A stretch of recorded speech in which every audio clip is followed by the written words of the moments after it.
लद्दाख के ठंडे रेगिस्तानों में 1966 में एक बच्चे का जन्म हुआ जो आगे चलकर पहाड़ों की भाषा समझने लगा।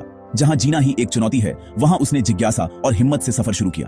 बचपन से वह प्रकृति, बर्फ और रोशनी में नए अर्थ खोजता रहा। उसने एक ऐसे भविष्य का सपना देखा जिसमें पहाड़, लोग और तकनीक एक साथ सांस लेते हों।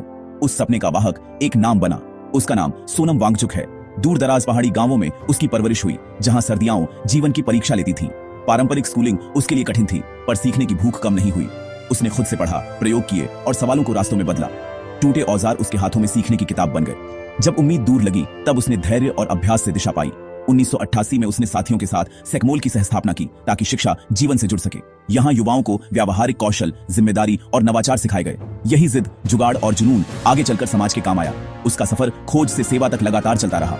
वर्षों में उसने ठंड, सूरज और पानी के विज्ञान को लोगों के लिए सरल बनाया। पहाड़ों का वही लड़का एक दूरदर्शी इंजीनियर बन गया। उसने कृत्रिम हिमशिखर यानी आइस स्तूपा की अवधारणा को रूप दिया। आइस स्तूपा में सर्दियों का पानी जमा होता है और वसंत में धीरे धीरे पिघलकर खेतों तक पहुंचता है।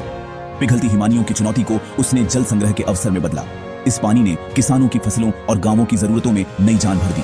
उसके लिए विज्ञान का अर्थ हमेशा लोगों की भलाई रहा। समुदायों ने मिलकर प्रोजेक्ट संभाले और सीख को साझा किया। लद्दाख के कई गांवों में एक विचार ने धड़कन और दिशा दोनों दी। छोटी पहले मिलकर बड़े बदलावों में बदलती गईं।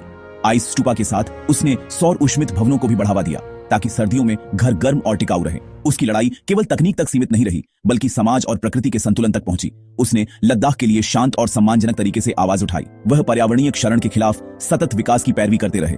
उसके संदेश में स्थानीय आजीविका और नाजुक पारिस्थितिकी की रक्षा प्रमुख रही। उसने जलवायु कार्य के लिए शांतिपूर्ण उपवास किए, जिनमें संयम और स्पष्टता थी।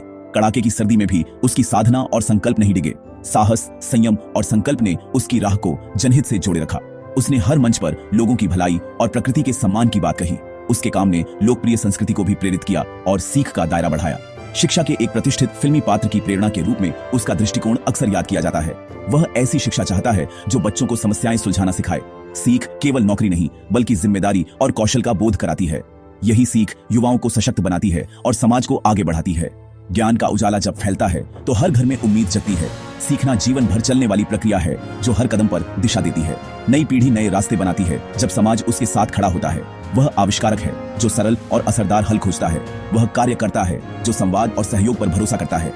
वह दूरदर्शी है जो भविष्य की जरूरतें आज समझ लेता है।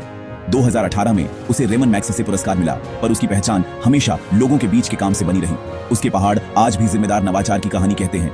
लद्दाख की घाटियां उम्मीद, सहयोग और टिकाऊ विकास की गूंज से भर उठी हैं। सच्चा बदलाव भीतर जागता है और फिर दुनिया को दिशा देता है। इंडिया इनसाइट्स को लाइक, शेयर और सब्सक्राइब करें और कमेंट में बताएं कि